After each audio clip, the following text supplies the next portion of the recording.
জিনে ধরার আলামতটা কি? একজন মানুষের উপরে ধরেন বদজিন আসর করেছে, বুঝবেন কিভাবে? ইদানিং ঘর বাড়িতে অস্বাভাবিক কোনো কিছু ফিল করছি, অনুভব করছে। রাত্রিবেলা যখন শুই মনে হয় পাশে কেউ দাঁড়িয়ে আছে ছায়ার মতো। বাথরুমে যখন যাই মনে হয় যে বদনাটা সরে গেল, বালতিটা নড়াচড়া করছে। অনেক সময় ট্যাপ থেকে একাকি পানি পড়ে। আবার কখনো কখনো দেখা যায় রাত্রিবেলায় যখন হাঁটছি মনে হচ্ছে পেছন থেকে কেউ ডাকছে অথবা ফলো করছে। এমন তো অবস্থায় আসলে বোঝার কোনো ওয়ে আছে কিনা যে আমার সাথে বদজিনের কোনো প্রভাব আছে কিনা, আমার বাড়ি ঘরে বদজিনের কোনো প্রভাব আছে কিনা, অথবা বুঝবো কিভাবে যে আমাকে জিনে ধরছে কিনা বা আমার পরিবারের সদস্যরা জিন দ্বারা আক্রান্ত কিনা। ভেরি ভেরি ইম্পর্টেন্ট এটাও বিষয়। জিনের অস্তিত্ব এটা কিন্তু অনেকে আপনারা বিশ্বাস করেন না। অনেকে মনে করেন যে জিন বলতে কিছু নাই। যদি কেউ অস্বীকার করে যে জিন বলতে কিছু নাই, ও কাফের হয়ে যাবে, ডিরেক্ট কথা। জিন বলতে কিছু নয় এটা যদি কেউ অবিশ্বাস করে, ও কি কাফের, কাফের হয়ে যাবে। আল্লাহ সুবহানাহু ওয়া তাআলা কুরআনুল কারীমে কি বলছেন? ওয়া খালাকাল জান্না মিন মারিজিম মিন নার। তিনি জিন জাতিকে আগুনের শিখা থেকে সৃষ্টি করেছেন। ভেরি ইন্টারেস্টিং বিষয় কিন্তু এটা।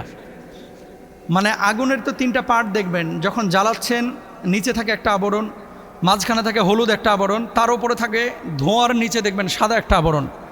তো জিনদেরকে সৃষ্টি করা হয়েছে আগুনের এই সাদা অংশ থেকে। ওয়াল জান্না খালাকনাহু মিন ক্বাবলু মিন নারিস সামুম, এটাও কিন্তু হাদিসের কুরআনুল কারীমে আল্লাহ তাআলা বলেছেন। এবং এই যে সূরা আর রহমানের 15 নম্বর আয়াতে ওয়াল জান্না খালাকনাহু ওয়া খালাকাল জান্না মিন মারিজিম মিন নার, এখানেও আল্লাহ তাআলা বলছেন। তাহলে জিনদেরকে তাদের অস্তিত্বকে স্বীকার করতে হবে, নাম্বার 1। নাম্বার 2, জিন কি মানুষের উপরে আসলে প্রভাব বিস্তার করতে পারে? এটা দলিল কি যে মানুষকে যে জিনে ধরতে পারে বা প্রভাব করতে পারে? এটার দলিলটা কি, প্রমাণটা কি? এটা হচ্ছে সূরা আল বাকারা 275 নম্বর আয়াত। আল্লাহ তাআলা কি বলছেন? আল্লাযীনা ইয়াকুলুনা রিবা লা ইয়াকুমুনা ইল্লা কামা ইয়াকুমুল্লাযী ইয়াতাখাব্বাতুহু শাইতানু মিনাল মাস। মানে এই যে যারা সুদ খায় এরা এমনভাবে দণ্ডায়মান থাকবে যেন শয়তান স্পর্শ করে পাগল বানিয়ে দিয়েছে এদেরকে। শয়তান স্পর্শ করে কি করে দিয়েছে? পাগল বানিয়ে দিয়েছে। তার মানে জিন দ্বারা মানুষকে প্রভাবান্বিত করা এটা সম্ভব। নবীজি সাল্লাল্লাহু আলাইহি ওয়াসাল্লাম একবার রাত্রিবেলায় তিনি কোনো এক জায়গায় চলে গেলেন, সাহাবীরা খুঁজে পাচ্ছিলেন না। এবং যখন ফিরা অবস্থায় নবীজি সাল্লাল্লাহু আলাইহি ওয়াসাল্লামের সাথে জিনদের সাক্ষাৎ হয়েছিল। এবং সে সময় নবীজি বলেছিলেন, এই যে রাস্তায় যে হাড্ডি, গরুর হাড্ডি দেখেন না পড়ে থাকে, ছাগলের হাড্ডি পড়ে থাকে, এগুলো হচ্ছে জিনদের খাবার, যারা একটু ভালো জিন। আর বদ জিন যাদের, এদের খাবার কি? অপবিত্র জিনিস, এই যে গোবর, লেদা যেগুলো রাস্তাঘাটে পড়ে থাকে, এটা হাদিসের মধ্যে আছে। এখন জিন দ্বারা মানুষের শরীরে প্রভাব করতে পারে কিনা আরও কিছু প্রমাণ দেখেন। সহিহ বুখারীর 3281 নম্বর হাদিস, ইন্না শাইতানা ইয়াজরি মিন ইবনে আদামা মাজরাদ দাম।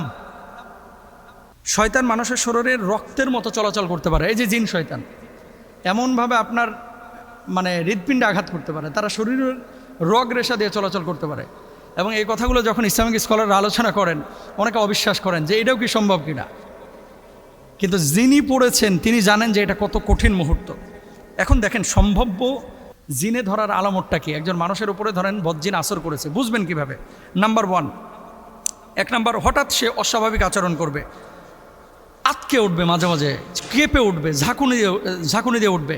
সুস্থ স্বাভাবিক মানুষ হঠাৎ চেঞ্জ, কারোর সাথে কথা বলছে না, বিষণ্ণ মনে বসে আছে, রাত্রিবেলায় কান্নাকাটি করতেছে, বাথরুমে গিয়ে ভয় পাচ্ছে, খাবার দাবার এলোমেলো হয়ে গেছে, আগের মতো প্রাণবন্ত চলাচল নাই।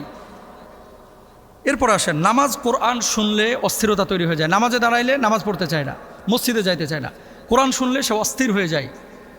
এগুলো হচ্ছে বদজিনের আসর।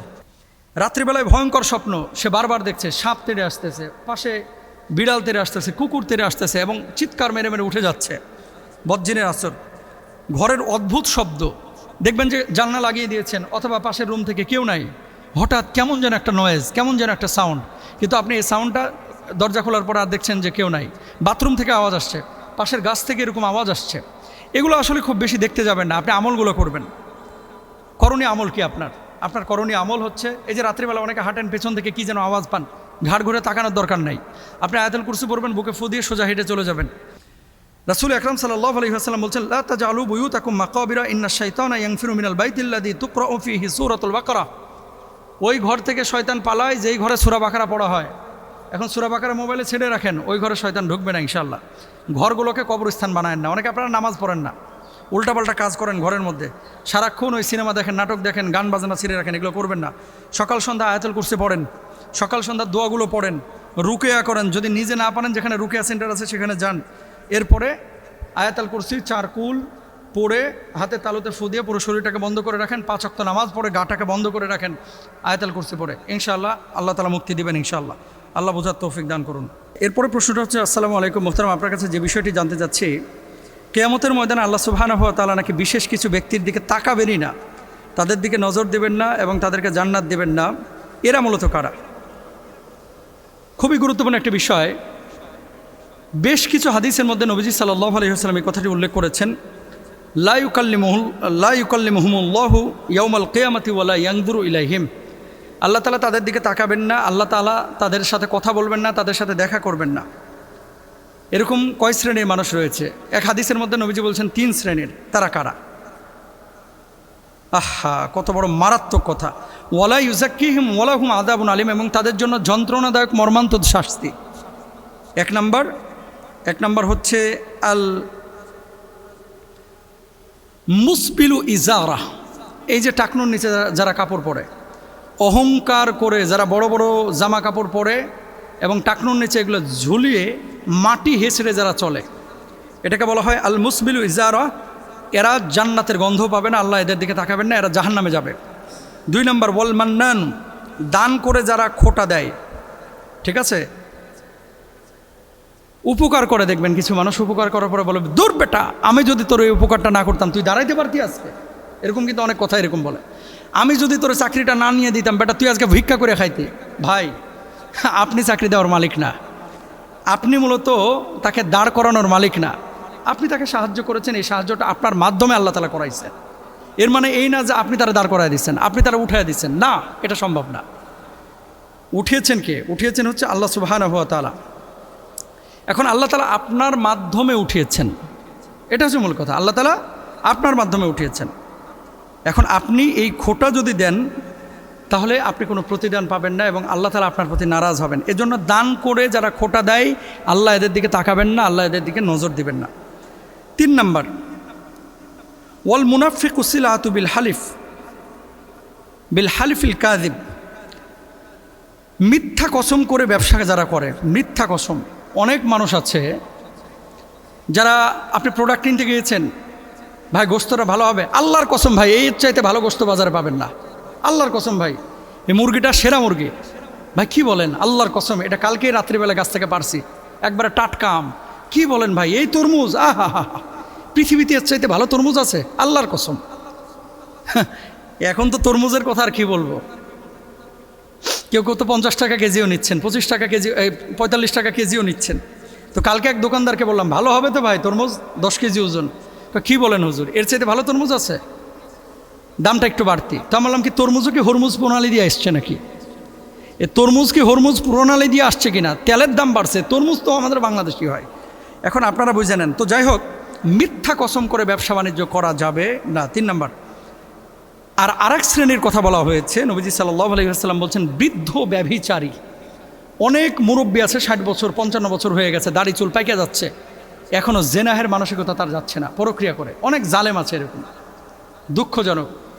এই যে বিশেষ করে ওই মানে বৃদ্ধ ব্যভিচারিণী, এদের দিকে আল্লাহ তাআলা তাকাবেন না।